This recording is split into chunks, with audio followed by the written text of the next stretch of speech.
Hey, buddy. Hi, friends. Well, from gorgeous Salt Lake City, Utah, It's Thank God I'm Atheist. a podcast exploring religion, politics, and current events from two atheists just trying to survive life in the United States.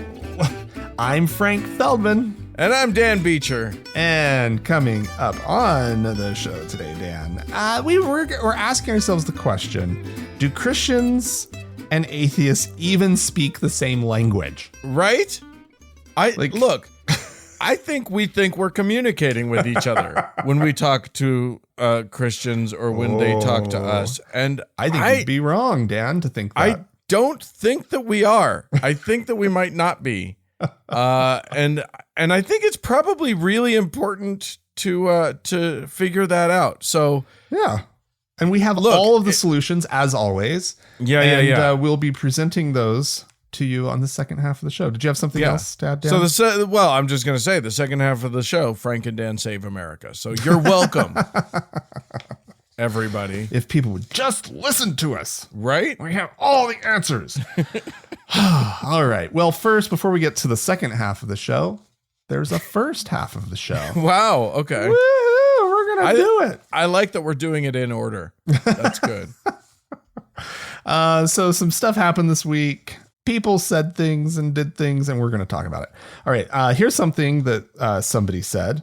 Pope Francis. The wonderful, liberal, amazing Pope Francis, right? That bastion of papistry. Oh, he's such a breath of fresh air for the Catholic Church. And he's just so supportive of the gay community and the trans community. We've talked about this on the show, Dan. He's made such headways.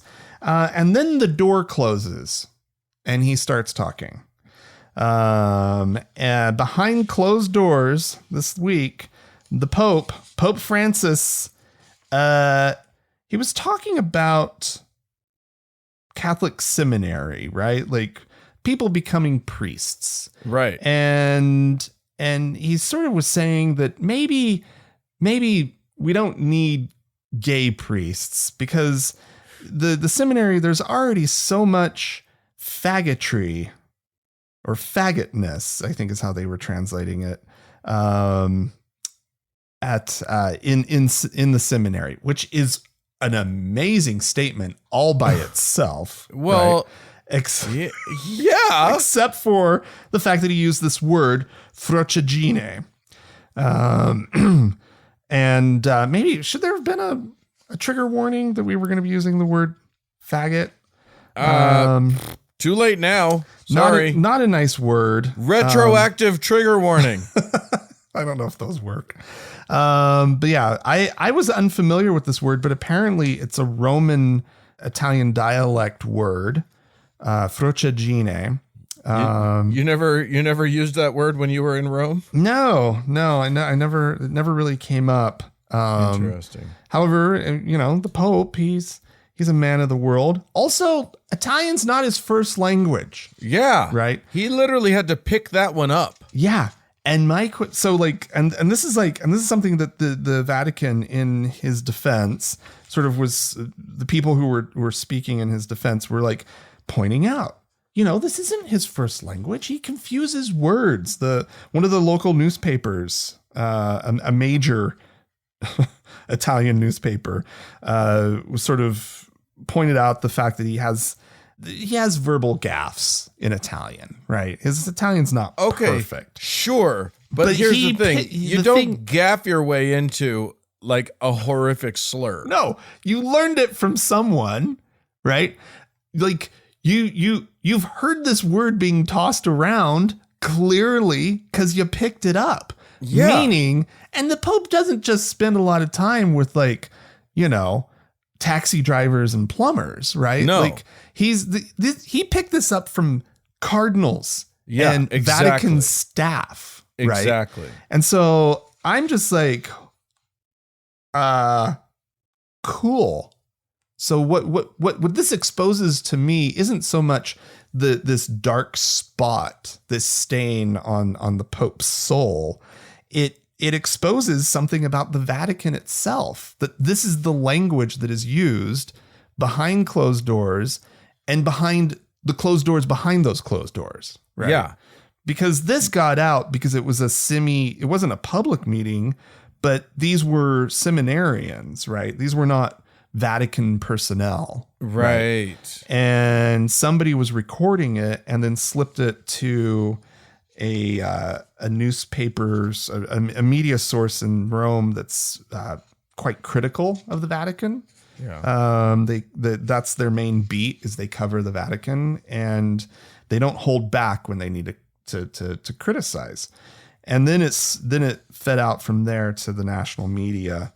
And it's worth pointing out that Francis, this is the Pope that has endorsed blessings for same-sex couples, right? Yeah. He's approved or transgender people serving as godparents, right? At baptisms. Yeah. We talked about this on the show. He welcomed a large group of transgender women to the Vatican. Right. Some of whom he's basically befriended, right? Like he has like conversations regularly with a couple of the people from this group. He's backed secular civil unions for same-sex couples. And he has said that being homosexual is not a crime, right? And yet those are concrete things. Those are real concrete things. And that's good. But at the end of the day, he's an 87-year-old man. And he has his, his hangups clearly. Yeah. It's clearly identified as not a nice word in Italian. And what it translates to in English is obviously not very nice. And then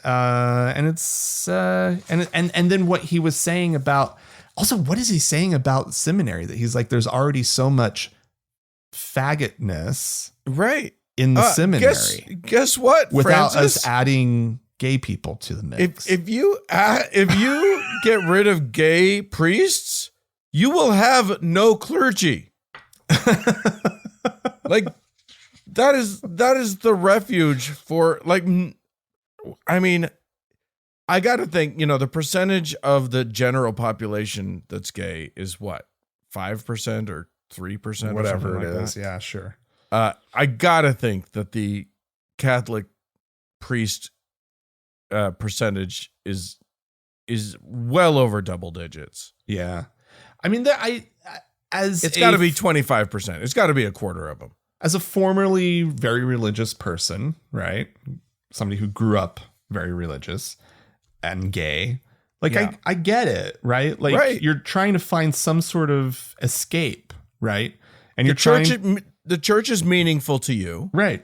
And you're not allowed to be gay, right? And the great thing that the Catholic Church has, from a young gay person's perspective, if I just sort of project myself in there, there's no expectation for you to go have sex with a woman, right? You're just let off the hook, right? As far as that whole thing. And so it's like, well, this seems kind of like a perfect fit. Yeah. I don't want to have sex. I don't want to get married, right? And have sex with a woman and make kids. That's not what I want to do, right? I want to have sex with men, right? But I don't want to do that because I'm Catholic. Yeah. Right. I've been taught that that's wrong. Well, let me just go to this place where I can feel safe and be surrounded by men. Yeah. It's not a smart move. But the whole thing is dumb from top to toe. But I get the logic. I get the initial logic. Yeah. What I don't get is the logic of saying, oh, we should have fewer gay men. Because look, your clergy is composed of like 3% people who were guys who just felt really called to be to serve a spiritual life. It's 3%. It's 3% them, and then the rest of it is gay men and incels. That is what you've got. And trust me, you want to keep the gay men, not the incels. I could see there being some asexuals in there too. Sure. Right. That's absolutely. Absolutely. They're just like, well, I mean, this is, sure. I'm hearing a calling. Right. I can do this. Yeah. this seems like the world for me. I don't even want sex. Yeah. Right. All right. I'm gonna move us from the grandeur of the Vatican to the grandeur of somewhere in Texas, where So grand. where what? Yeah, it is Fort Worth. There you go. The grandeur of Fort Worth, Texas, home of the Southwestern Baptist Theological Seminary. We're back on seminaries, but this isn't a Catholic seminary. Yeah.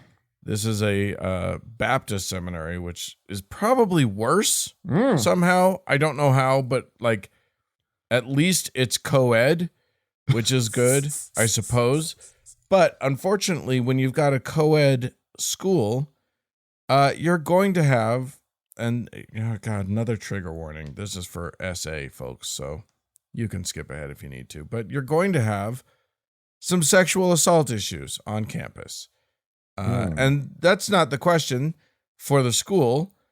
It doesn't reflect badly on the school, just that they have had sexual assault on their campus. But what would reflect badly on a school is if they handled it terribly.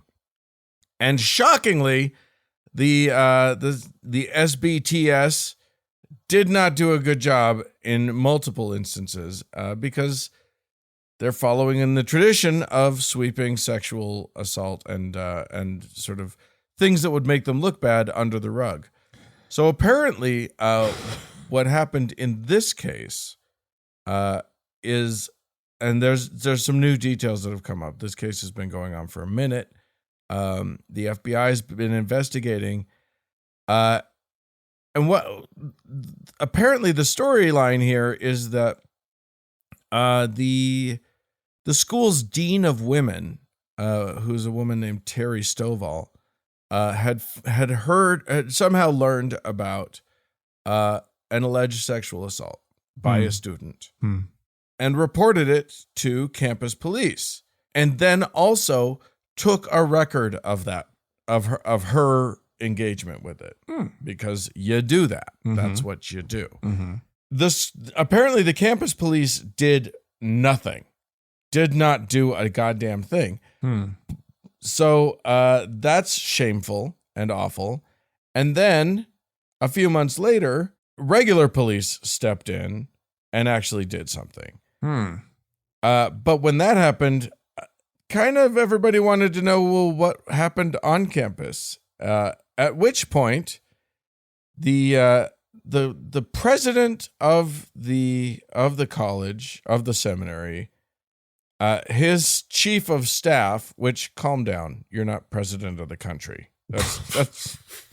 That's your executive assistant or whatever. Anyway,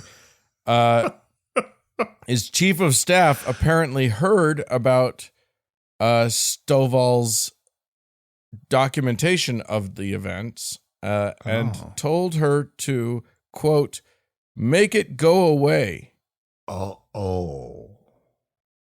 Now, the college is not saying that this, is but wrong. It seems pretty clear that that's probably an order that came from the president himself. But they're not saying that, so I have no basis for that. We'll just say that it's the chief of staff that said that.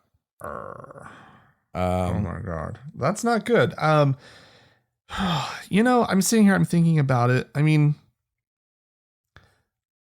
at least they know it's bad now. Well, they know it's sexual assault is bad. Yeah, but like, they don't really know why. Yeah, no, they don't know why it's bad. There you go. They understand that it's bad. Somebody told them once. They've heard people react strongly to accusations of sexual assault, and so they know it's bad. But yeah, you're right. They don't know why it's bad. So they just want it to go away. They just don't want it to be associated with them, because then they're associated with a bad thing. It's true. Oh God, it's so terrible. It's so bad. So yeah, there have been investigations, allegations of wrongdoing, and I mean, this is the tradition, right? you handle things very terribly, and then apparently you throw your chief of staff under the bus. That's what a chief of staff is for. Right? That's why you have one. Yeah. He'll get a special, like, he'll get like extra ride tickets in heaven though for taking the fall. Yeah. All right, Dan. Just up from Texas, we got ourselves some Oklahoma. Oh, goody. Oh, my favorite place in the world. Yeah, where the wind comes sweeping down the plain. And hopefully just blows the whole thing away. Right? Everybody, people who don't know, I spent an unfortunate amount of my life in Oklahoma. So, growing up and all. Oklahoma, where the schools, Dan, will now, thanks to House Bill 1425, which just passed the Oklahoma Senate. Let's see, 38-7. And then that was back in April. And then just this last Wednesday, it passed the House much more narrowly, 51-40, where they have made it a requirement for, what do you call them, school boards to allow schools to excuse students from attendance to go to off-site religious studies classes. They're finally as good as Utah. Woohoo! They did take so this has been common practice in Utah with Mormons for time immemorial, right? Like this is how it's pretty much always been. Right next to every high school, there's a little LDS church building, the seminary, right? Yeah. And the Mormon kids can take an hour off from taking like an elective, right? And go take a religion class. And, but Oklahoma's taking it one step further. Under this law, students would receive credit for the classes. Oh, which is ridiculous. Yeah. That's like, there's one thing to say, okay, we're going to let kids for 1 hour a day, go and do an outside class. Right. Yeah. That's one thing. Right. I don't love it. I don't think it's great. It doesn't seem to hurt the non-religious students. Right. In Utah, they get to go take an art class or something. Right. So it doesn't seem to be hurting things too bad. This is all apparently, I had never heard of this. There was a 1952 U.S. Supreme Court ruling that is what sort of allows for this, right? Okay. And they said at the time that to let a kid, take an hour out of school to go do this doesn't violate the Establishment Clause. Right? Okay. I don't know, but that's what it's all sort of going back to. So this is something that public schools can do this. Public school systems can do this. Let's see, there's other things. Students have to have parental permission to participate, and the schools, no school funding can go toward transportation or to like actually fund the program itself. Like the groups offering these things have to come up with that themselves. So at least there's that. What is interesting though is that it was in the House, it was kind of really fucking debated.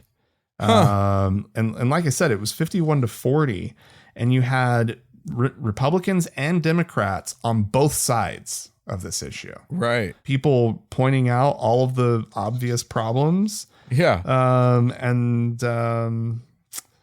Yeah. So I mean, to me, it sounds like, if I were, even some of the Republicans are probably looking around like, we're being sketchy as fuck right now. We all know this, right? Yeah. Okay.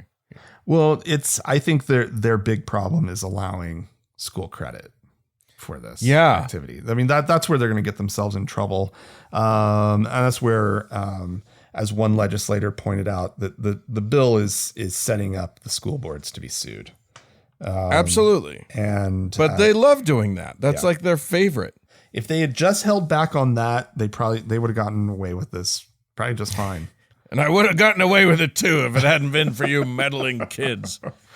Yeah, but that's good old Oklahoma for you, taking just one more step to be as awful as they can. Yeah, we'll have more stories about horrors in U.S. education later on in the show. Also, as somebody who did go to public school in Oklahoma, granted, it was a while ago, but you don't need to let the kids out of school right. in order for there to be plenty of religious indoctrination happening during the school day. It's just not enough, Frank. It's never enough. The teachers couldn't shut their goddamned mouths up about Jesus at my school. Yeah. That sounds right. Except for Mr. Nations. Oh, Mr. Nations. Mr. Nations. Turned out he was a gay man. Oh. And an English teacher. Well, that's never happened before in the history of public schools. Nope, never. Okay. By the way, I do think I made a sort of dopey Scooby-Doo joke earlier, but I'm realizing that I think that Old Man Carruthers being unmasked as the guy behind all of the spooky ghosts might be the best metaphor for what's happening in the American right wing right now that there is. And we're all just like running around and everybody's terrified of all the spooky ghosts, and it was the GOP the whole time. All right. America, look, America is not great. You and I, for anyone who's interested in becoming a patron of our show, Frank and I do a Frank and Dan diary every week. There's extra bonus content every week for patrons at a certain level. So, skip on over there and become a patron if you want to. But one of the things that we talked about is you castigated me for saying that America sucks because you're saying there are things about it that suck, but it's still kind of a great country to live in. Yeah, well, and also like there's 180, 190 countries in the world. For it to suck, it's got to be like way at the bottom. Okay.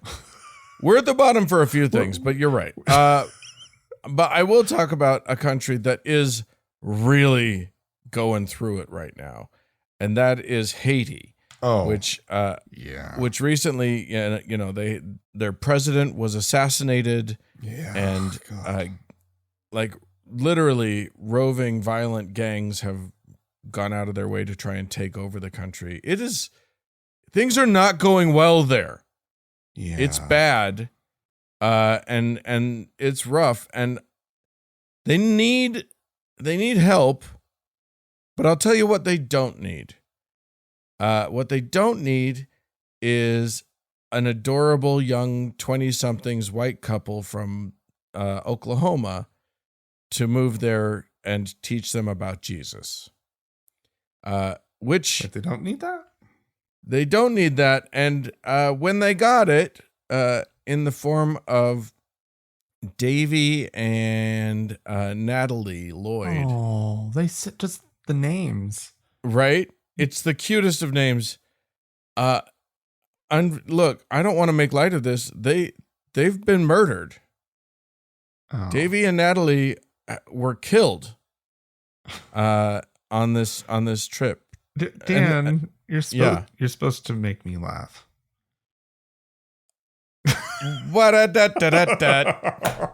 They're dead. Here's the thing. Missionary work is bullshit. And they went out because they thought they could help, but they weren't even like it. I don't get the sense. It's hard for me to parse out exactly what they were doing over there. They were working with an organization that had schools, but the schools have basically been closed because of the violence. Yeah. And they had these other things. They had like residence homes, but I get this. I think, but they were there as missionaries, and they moved there, which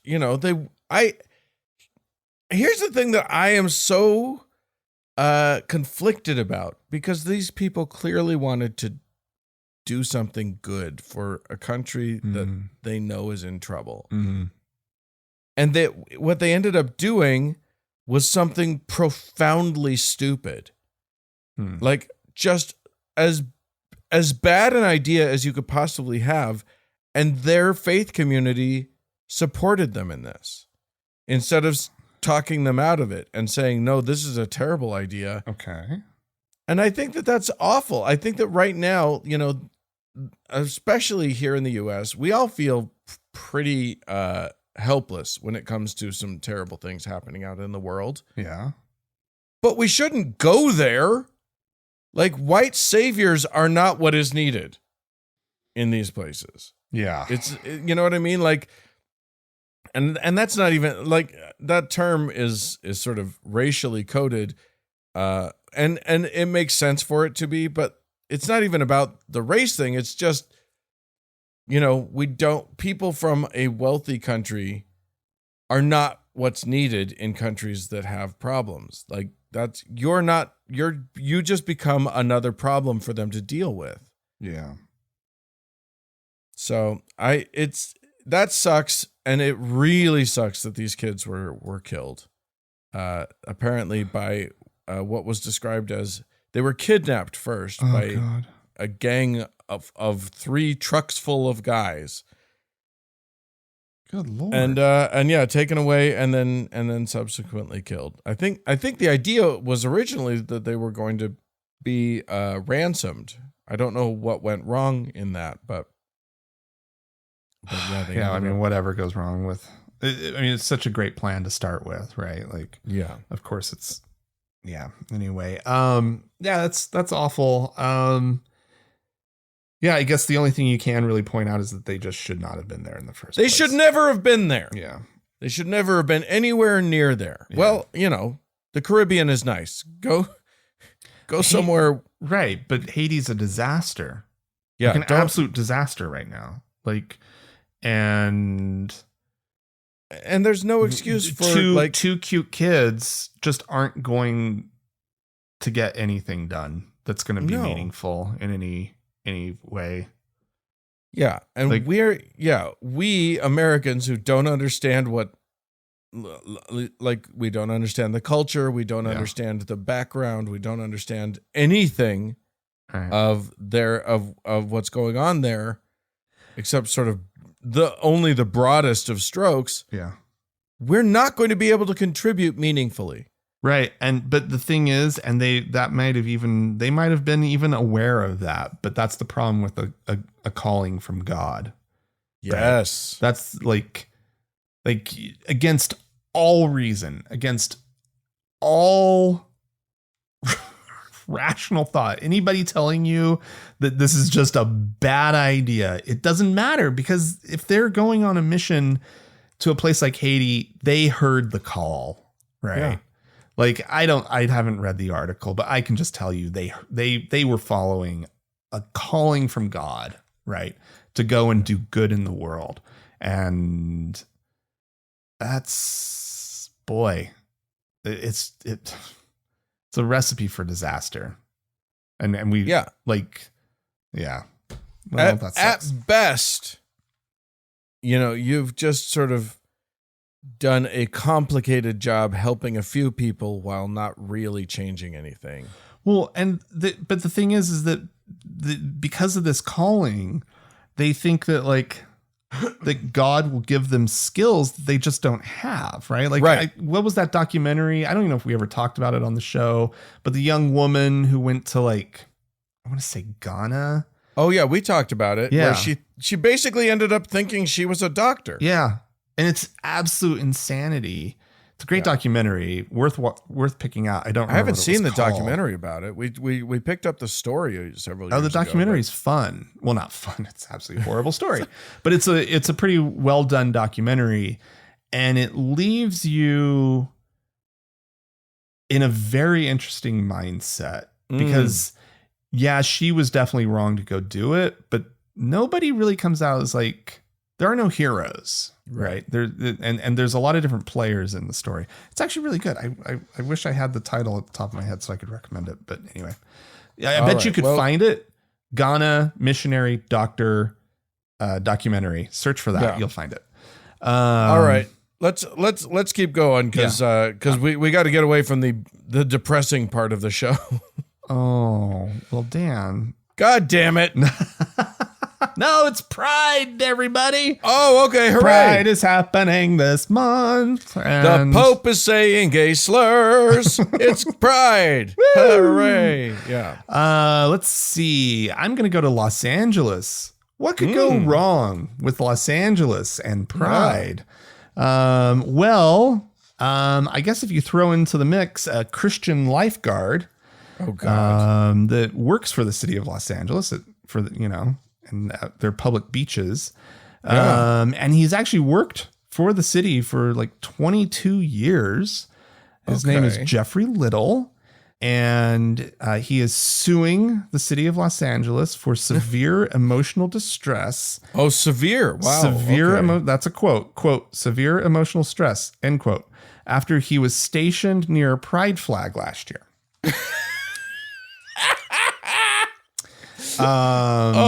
One shudders to imagine the emotional distress of such a thing. Horrible. Look at all the colors he had to see. He tried to get his to be stationed at one of so apparently, to back up slightly, Los Angeles, by some sort of decree of the city, said at all of our buildings for Pride Month, we're going to be flying the pride flag. Right. So that meant City Hall. Right. That meant no wonder it's such a debauched city. It meant City Hall. It meant their public works facilities, so forth and so on. Well, also the lifeguard stands have little flag posts on them. And so that department decided to follow the decree and put up pride flags. But not because it's fun. It is you fun. Ding dongs. But apparently some of the lifeguard stands do not have flagpoles. Okay. And so he requested that he could just be stationed at one of those. Can I be at one of the not queer ones? Which, to be honest, like, if those do exist, I feel okay with him requesting that. No, I don't. I think that he just exposed something not very good about himself. One, he's a homophobe, and two, he's fragile somehow. Deeply, terrifyingly fragile. Like, so I mean, as his boss, I would be like, Jeffrey, okay, sure. Let's do that for you. Right. That we also cover therapy, right? Our insurance is pretty good. Like, I feel like I would just have been like, it's not, let's just not write down the reason why you're going to be at that station. Let's do that. Yeah. Nonetheless, his superiors did not go along with that request. Yeah. So he took down, and this is probably where he really, really, truly did cross the line. He took down a bunch of pride flags. Of course he did. And he was disciplined. So this is what he's accusing the department of. Quote, religious discrimination, retaliation. He alleges that officials did not substantively engage with his objections. Correct. And instead threatened discipline and eventual termination for failure to raise the pride flag. Yeah, because you were insolent in your job. All you had to do was nothing. Yeah, because but you did something. The displaying of a pride flag by your employer, the city. Yeah. I just don't know how that's infringing upon your religious beliefs. I'm trying to replace this in a different context, and I'm just struggling with it. Like, I just don't, I like to try to see the perspective, right? Even if I end up still disagreeing with it. I just think it's a good exercise, and I can't recontextualize this. I really can't figure out how this hurts him so much. I can. It doesn't. Oh, yeah. It doesn't hurt him so much. This is all language ginned up by whatever American family values, whatever, that's actually paying for him to sue the county. Yeah. Well, and also, you're totally right. The story made it around to somebody who was like, oh, you're an opportunity, aren't you? Yeah. Anyway, he typically, and this is really interesting to me, he typically works at Will Rogers Beach, which apparently has been considered a safe space among LGBTQ plus beachgoers for quite some time. In fact, the beach is so popular with the queer community that it's nicknamed the Ginger Rogers Beach. Oh my God. He got stationed at the gay beach. That's why he's mad. No, but that's where he normally works. That's where he worked before this ever came up. Right. Yeah. And so maybe you're right that like the flag was finally just a step too far, but like he's also been interacting with and protecting members of the LGBTQ community. Right. Yeah. Against his will. Clearly against his will, but he was okay with that. It was something about this damned pride flag, and more likely the whole the ginning up of it, as you say, by some lawyers. So, all right. Well, I'm very sorry. It's very sad for him. Indeed. What a sad story. I'm going to take us to the American South, where I have two stories related to your earlier story, actually, in Oklahoma. Oh, okay. Not the same, but look, we cover it all the time, but the Christian right in the United States is working their asses off to get Christianity into the schools. Yeah. And to get logic and reason out. Yeah. So here's the so I've got two stories that I wanted to talk about. The first one is coming out of Texas, where this is Hemant Mehta reported on this, and basically they're just doing everything they can to figure out how to sneak a little bit of Christianity in there. And the latest thing that they're doing is they'll take tests or questionnaires or whatever, and they'll put in a quote from some stuff for fifth graders that included a unit called Juneteenth and Beyond. Okay. That's actually a great start. Yeah, awesome that they're talking about Juneteenth in school. That we didn't talk about that in my day, and that's great. And then they have a quotation from Martin Luther King Jr.'s letter from a Birmingham jail. Again, great. We're going well. Things are going well. And then they zero in on a part of that letter where Martin Luther King Jr.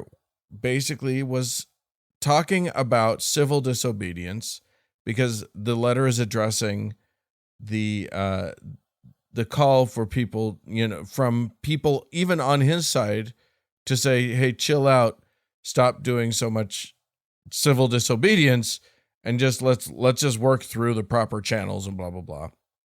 And his response to that is, no, we're not, that's just waiting, and we're not going to wait. We're going to do stuff. And he likens it to the Bible story in the book of Daniel of Shadrach, Meshach, and Abednego refusing to obey the laws of Nebuchadnezzar and blah, blah, blah, blah, blah. So they include that in there, and then they focus in on it. They make sure that the kids have to answer questions about that particular part of it, which isn't a part that anybody else, like, who studies it or who cares about that letter really cares about. That's just, it's just one analogy. Right. But yeah, this thing, like, they are asked a question, that says, why did Dr. Martin Luther King Jr. reference the story of Daniel in his letter from a Birmingham jail? Making sure that they have to focus on it. It's those sorts of things. And then, a supplemental thing went out that like talked about who Nebuchadnezzar was and blah, blah, blah. Right. So that's one way to sneak stuff in. In Florida, they're doing something different. They've gotten very clever. They've realized you can't directly teach children about Christian-y stuff, or at very least on the state level, you can't be seen to be injecting Christianity directly into the education system. But you can apparently teach the teachers Christian nationalism and then just hope that they take it from there. So the teachers have been going to this. They set up a bit of it was like a education for the teachers thing. It was a training seminar. Right. And then they paid the teachers to go to it, saying that they'd receive $700 to do this training and then would be eligible for a $3,000 bonus if they did a few additional tasks, probably pray to Jesus and do a rosary or something. And unfortunately, this training was set up, developed in part by Hillsdale College, which is a conservative Christian school that is associated with sort of David Barton and all this stuff, the pretend historian who likes to act as though everything, all of the founding fathers of America based everything on Jesus and whatever. Mm-hmm. And another group that was helping was the Bill of Rights Institute, which was a Koch brothers founded institution. Anyway, we have some of the slides that were presented at this teacher training that included things like conditions for independence. They're talking about the independence of America. And it starts with a slide that says misconception. The founders desired strict separation of church and state, and the founders only wanted to protect the freedom of worship. It is not a misconception that the founders wanted strict separation of church and state, which is why they put it in the documents. Mm-hmm. But they have another slide that talks about self-government. And yes, the Americans wanted self-government, but here are the bullet points that they put on there. Self-government, let's see if you can follow the logic. Okay, yeah. Self-government requires a people committed to civic and moral virtue. Moral virtue, interesting. Mm-hmm. Religion was the inculcator for virtue. Oh, Jesus. Yeah. Christian principle of covenant with God reflected in Locke's social compact theory. Wow. They don't back that up. At least on the slides, I'm sure they had their reason for that. But literally, they're just making statements without backing it. Like self-government requires a people committed to civic and moral virtue. No, it doesn't. So that's not how that works. Yeah, I'm confused as to how a public employer, right, can require their employees, the teachers, to go to a religious training. Again, it's not required, but you get paid a huge bonus if you go. And this is not considered religious. Oh my God. There's also a slide that says, where do rights come from? And then has a little quote that says, endowed by their creator with certain inalienable rights. Yeah. If they're paying you though, I'm sorry, it just seems like there's a real that there is a violation there. Oh, I agree. That some teachers need to be fighting. Yeah. Because and this has been going on, like it happened in 2022. Yeah. And then they made it worse in 2023. So yeah, this is happening. Yeah. I think if we had a reliable court system that would put a stop to this, that would be great. But I don't think anybody's going to bother to bring to take this to the court system, because if it gets to the Supremes, they'll enshrine it in law that this is fine. Yeah. All right. So yeah, it's a tricky moment in American history. It's bad. It's bad. Yeah. All right. Well, if you would like to tell us about how badly educated you are in your country, whether that's here or abroad, feel free to write into us, podcast@thankgodimatheist.com. Or call and leave us a voicemail message. The telephone number is 424-666-8442. Stick around, there's more show coming up.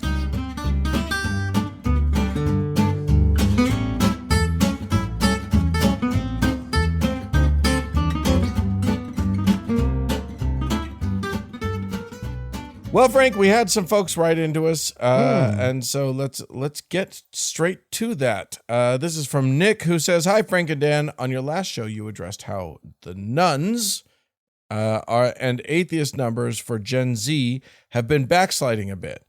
This has been a worry of mine for a long time. I see how many people are becoming non-religious, and I want to feel hopeful, but at the same time, it seems like the minute someone becomes non-religious, they stop having kids. I'm as conflicted as Frank when it comes to this, because the world is severely overpopulated, but it would be nice if more kids were raised atheist. I guess all we can rely on is educating people properly and hoping they see the obvious reality of the world as they get older." And with our public schools, that doesn't seem very... don't look to the public schools, but that's what the internet is for, I guess. I see a lot of atheists and ex-Mormons online mention how they tiptoe around religious discussions and shut their mouths when around family, coworkers, or friends. I think a little more exposure and authenticity would help religious people understand that if the people they love and work with are are atheists, that is sometimes enough to shake good people awake. Similar to the LGBTQ revolution, if enough people are open and honest about it, the good people around them will start to come around. You and I have been talking about that for a long time, Frank. Visibility is huge. It's key. But it's never bad to remind everybody. Yeah. So yes, if you are safe to do so, and you can determine that, I say have the cojones, the wherewithal to gently just speak your truth. Right. And I like you only know your situation, but it's not. I want to just put a little caveat out there about that, the safeness. And you be the judge of that. But the gay community didn't make the strides that we did, always being safe. Right. That's absolutely true. Right. You look back to the 70s, the 80s, the 90s, it definitely was not safe. Yeah. And somebody who came out in the 90s as a very young man, especially for the time, right? And the context, BYU, everyone. Yeah. That was smart. You just kind of sometimes have to take the risk and do it. Like we need visibility. Only you can be the judge of your situation. And if you know that your situation is highly unsafe, and I'm looking at you, people who are still living with your parents, right? Specifically with you. Children who are living with children who are still living with their parents. Yeah. You can keep it quiet. People under the age of 18. Yeah. Like, be really careful. Right. Yeah. But like, if you're older, come on. We need to take some risks. We do. So, and those risks don't have to be in your face, being a jerk, say, when they bring up their religion saying, that's idiotic, that's stupid. No, be the cool atheist that they're like, that makes them rethink what they think atheism is about. 'Cause that is how the gay people, like, that's how we made our initial strides. I understand that. Fun. But like, I'm saying this is not a directly analogous situation. No, it's not. So let's take the right lessons from the LGBTQ movement. Yeah. And just be visible. That's the main thing. We need atheist nightclubs. Joe wrote into us to say, I was listening to episode 650 and the Florida priest biting the woman reminded me of an incident I witnessed as a teenager at church. Dear God. Yeah, that's never good. That thing shouldn't remind you of anything. Yeah, that should be an outlier for sure. In case you weren't aware, along with lighting expensive Yankee candles, ringing bells, passing out literal flesh, that's in quotations, smoking everyone out with nasty incense, and making every Sunday leg day, they also like to make you soaking wet by sprinkling you with holy water. They use a bucket of water and this stick with a golf ball at the end and fling the holy water over everyone. One Sunday, the priest sprinkled a little too hard and chucked it at someone's head. Oh. Sadly, there was no laughing, only concern for the parishioner who was struck by the holy bludgeon. I don't remember my exact reaction. It wasn't laughing. My dad would have kicked my ass. But looking back on it 25 years later, I definitely get a chuckle. Yeah, accidents happen when you're making people wet. Anyway. And then John wrote into us to say, hi, Frank and Dan. I've been listening through your catalog of episodes. Oh, you poor thing. In 599, you had a nice chuckle about how the name of the LDS Church is stupid. It reminds me of a silly realization I had recently. Once in a while, I realize that common phrases have poor grammar. This is a pretty useless skill, except for producing eye rolls. So I recently realized that the grammar of the Church of Jesus Christ of Latter-day Saints leaves room for confusion. The confusion is, what does the phrase Latter-day Saints apply to? I think the church and everyone else assumes it applies to the church. I want to suggest to you that it can apply to Jesus Christ. I just love the image of two different Jesuses existing. One for the Mormons to keep all for themselves, and one for everyone else. Yes, it's the Church of Jesus Christ. Which Jesus Christ? The Jesus Christ of Latter-day Saints. I like that idea. What was They definitely feel like they have their own Jesus. Yeah. That's true. No, I love it. And I bet the emailer enjoys diagramming sentences. Yes. Because that's what I loved that. I know you did. I know you did. That was one of my favorite lessons was. And it is a skill that has served you well these many, many years. It's such a pointless exercise. What a dumb thing to do. All right. Do we have some folks to thank? We do indeed, Dan. We have some new patrons on Patreon. People who went to our website, thankoutimatheist.com/donate and picked an option, right? Yeah. So we have two new teachers. Excellent. Well done. Thank you. We have Michael is a new teacher. And then Crystal is a new teacher because Crystal used to be a deacon. Oh, Crystal, way to go. Way to level up. And leveled up, exactly. So imagine the new power that you have as a teacher. Yeah, indeed. Well, Crystal can now listen to the Frank and Dan Diaries, so that's there you go. Probably pretty cool. And then we have a new elder, Dan, by the name of Espon. All right, maybe Spawn, but probably Spawn. I'm gonna guess it's Spawn, but I like Espon better. So Espon, thank you so much. And Espon has the Melchizedek priesthood. Indeed. Which that's pretty, that's just as meaningless in real life, but in pretend life, it's pretty awesome. It's way, way, way, way, way better. And as always, Dan, we have our top donor to thank, our Lord and Savior, Davis.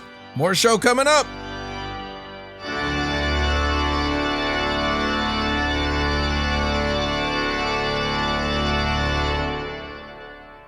Well, Frank, I wanted to bring something up here. I guess the reason that I got thinking about this, and don't worry, everybody, we're not going to be like all of your other current podcasts and spend much time on the fact that Donald Trump is a convicted criminal. Felon. That's it's nice. Yeah. And it makes me happy. But it makes me sad, Dan. It does? I'm sad. I'm not sad that he's a felon, right? Like that. We knew he was a felon. Yeah, there's just nothing new there. I'm sad. I'm sad for America. Yeah. I'm just sad. I mean, I'm sad for democracy. I'm like the whole thing, like it felt like this thing that should have just been like dancing in the street. And I wish we had. I wish Democrats had like danced in the street over this, because that is something I do want to experience at least once in my life. But like, yeah, it's just pathetic. Look, the fact that any justice managed to get to that guy feels like the tiniest of vindications of our justice system. Yeah. And so I'll take it. We'll always have Trump is a felon, right? Yeah. From now on. Yep. They can't take that from us. Anyway, even on appeal, there's no chance that that's going to be taken away. Mm-hmm. Anyway, but what it got me thinking about was I've been seeing, every now and then, and especially when something big happens, I go over to Truth Social, Trump's Twitter ripoff, and I just sort of check out what the vibe is, what's going on there. Okay. And what I've realized is that they live in a different reality with an entirely different set of facts than we do. And that's tricky because they have been, they have their own information bubble from which they do not stray. Right. And that has been feeding them a steady stream of this is bullshit. This is a corruption of justice. This is, they're not going and reading. Like, if you ask them, do you believe that he slept with Stormy Daniels? They'll probably say yes. And if you say, do you believe that he paid her off? They'll say yes, because they all know that happened. And then if you say, do you believe that maybe they marked the books with something other than paying off porn actor, to keep quiet? And they'd probably say yes to that.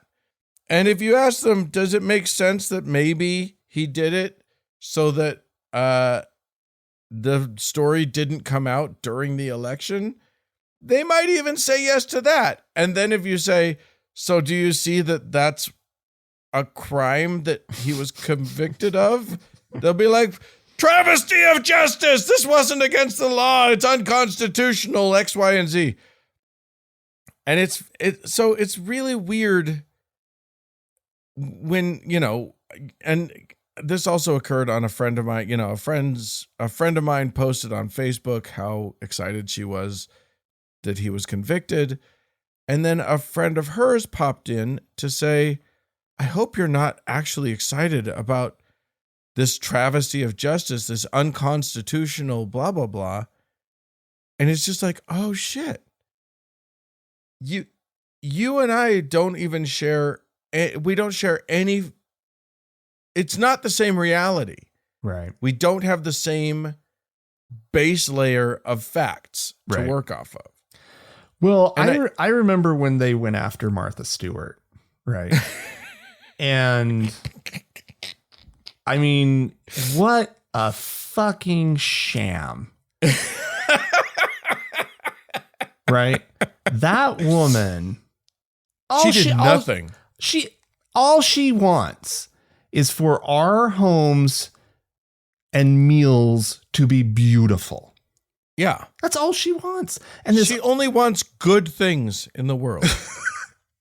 And there are so many good things in Martha Stewart's world. Yeah. But that case that they had against her, Dan. All she did was take information that she had and put it to good use. Yes. Who wouldn't do that? Stocks. Who wouldn't? What a travesty of justice. Right. Just because it's illegal doesn't mean she can't do it. Because I like her. Which seems to be the argument here. I saw her on TV. I like her. She's a nice lady. What are you talking about? I guarantee you Martha Stewart's not a nice lady. I actually have stories from a friend. Anyway, we won't get into it. Right. But I will say this. I think that this problem of like a different base level of facts is magnified 300% when you're talking to a religious person.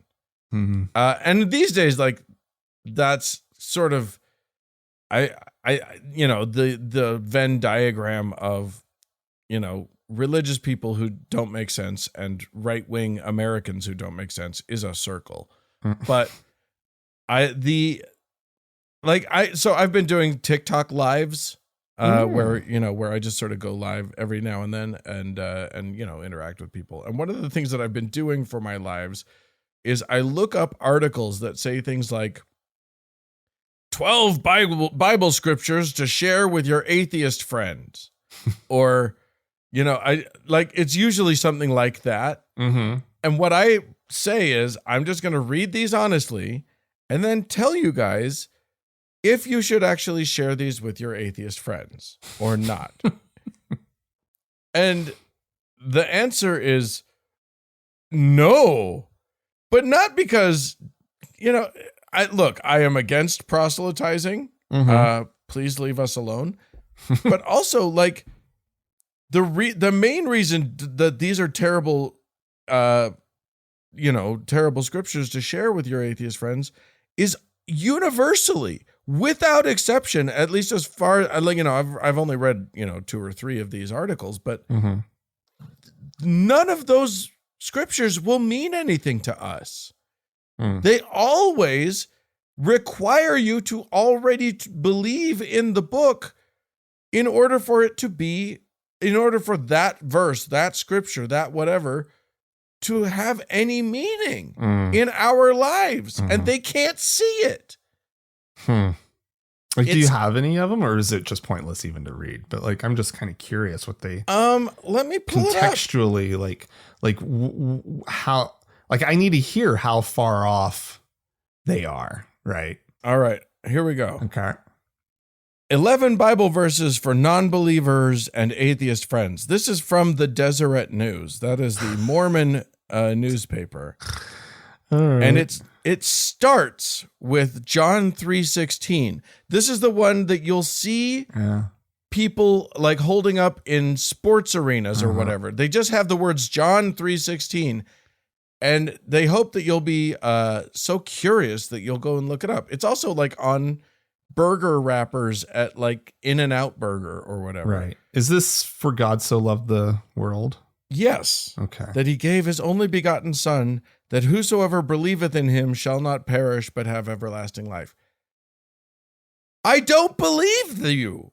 Like, you think you're going to lure me in with everlasting life? Show me evidence.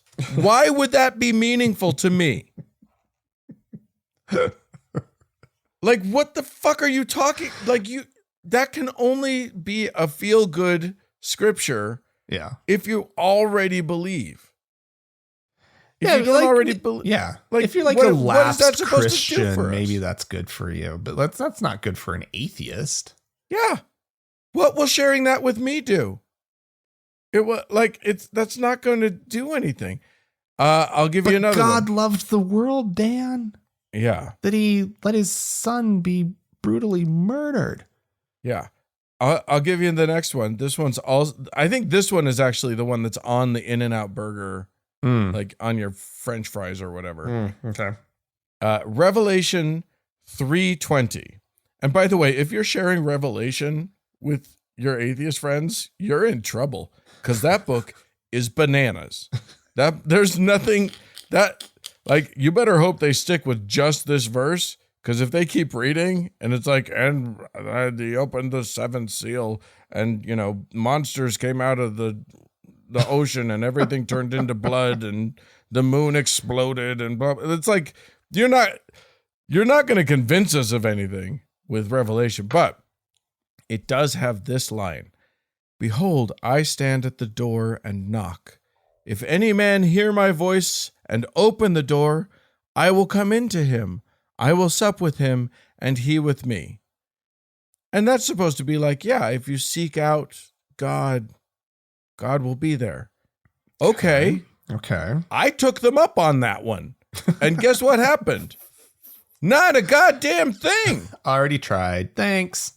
You're in trouble with that one, you guys. Like, okay, teach me then how.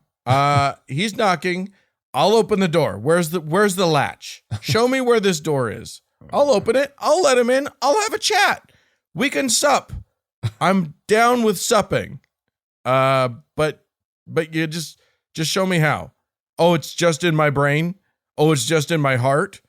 Yeah, that's not going to do it for me. That is insufficient. Do you have Bible verses, Dan, that people should be sharing with their? No, oh, I don't. Okay, so it's the whole premise that's wrong. I think so. I think. Imagine my surprise.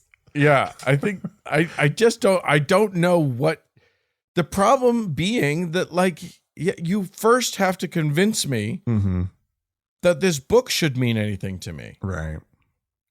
Because, like, you know, that it's a non-starter. Yeah, if you haven't convinced me already.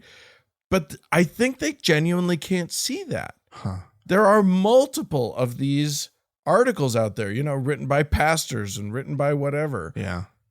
Well, what do you think our equivalent is? Like, what are the things that atheists think that just would have to make sense to Christians, right? That we spout out. Yeah. Well, I mean, the second we use the word evolution, yeah, we lose, you know, a solid third of Christians or whatever. Because to them, we're just talking about voodoo magic. Yeah. And it's impossible. And again, they have their own set of facts. You know, Ken Ham has been very successful. Yeah. And, you know, fucking Kent Hovind or whatever, they've been very successful at spewing out a bunch of gobbledygook that sounds good enough to them. Yeah. Well, and I think that they know that they're muddying the waters. That's the whole point. Like, right. Like it's they intentionally went out to create confusion on the topic. Right.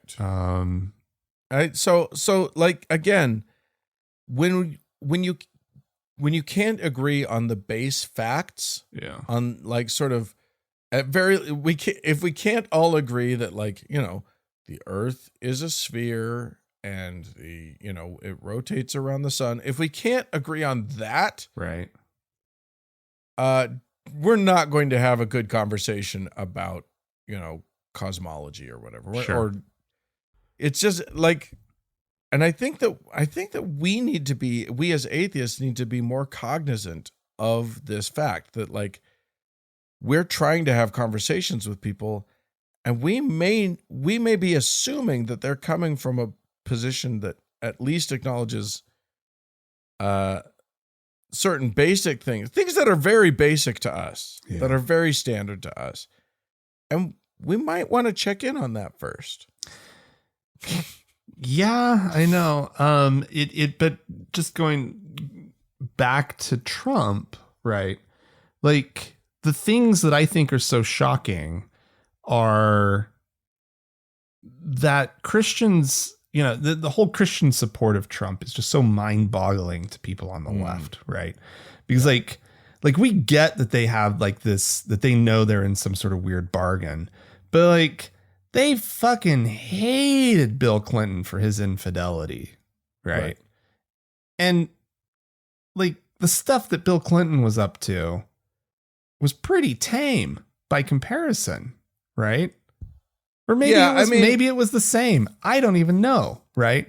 But I mean, he probably like there are credible accusations beyond sort of, just beyond Monica Lewinsky. Sure. Lewinsky. And but back in the 90s, that's what it was. That's what it was. Right. What he was accused of and what he was impeached for right. was lying about having an affair. Right. And it was, oh my God, this guy is so immoral and this guy is just terrible. And how can this be, I just need, somebody, a more moral man in the White House, right? Yeah. Than this horrible, horrible, horrible man. And you're right. Bill Clinton's crimes are, I think through a modern lens, looking back on it, it's like far worse. I mean, it's obviously far worse, right? Because I mean, it's also abuse of his power and position with a female subordinate, right? Just looking at the Monica Lewinsky situation. There are also credible rape allegations against Bill and so like there's bad, right? I get it. I am no fan of Bill Clinton, right? For so many reasons, even just his his fiscal policy, right? Yeah. And what he did to the nails in the coffin that he personally hammered into the welfare state in America, right? Yep. Like real problems with Bill Clinton. But I can also be honest about like people who like back in the 90s, I thought Bill Clinton was great. Right. Yeah. But I don't get Christians. They know and they accept what Trump has done. Yeah. Right. They know that he slept with a porn star. Yep. That he paid for sex with a porn star. That he paid her they to be heard his quiet. voice make the grab him by the pussy comment. Yeah.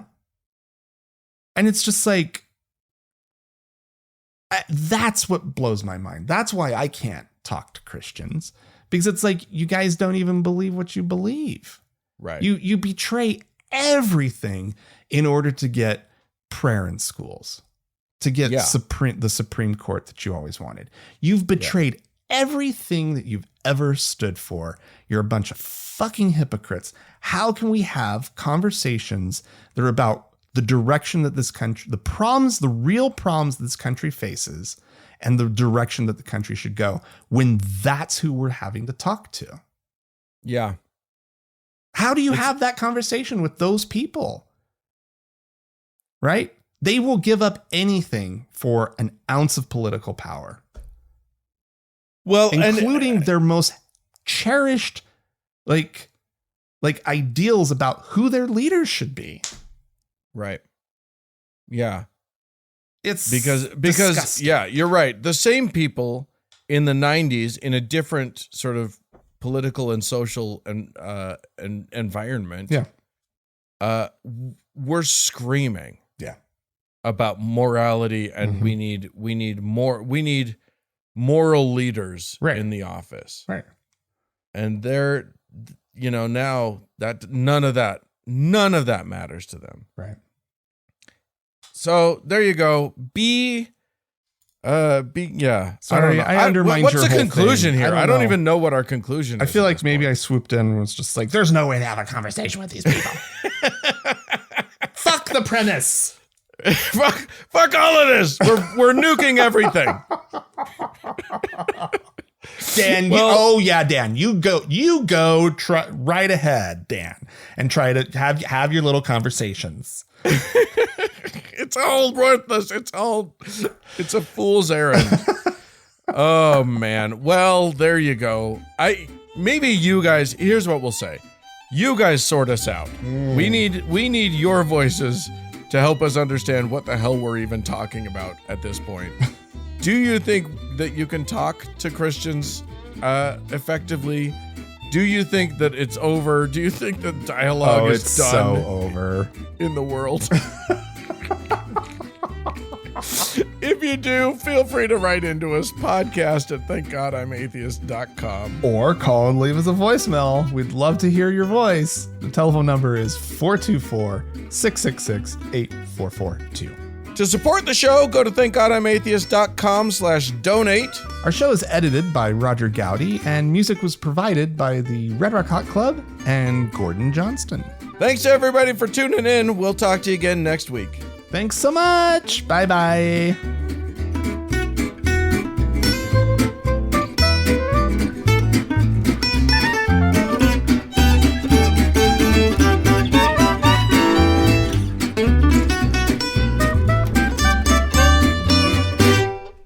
Thank God I'm Atheist is a production of TGIA Media, LLC, copyright 2024, all rights reserved.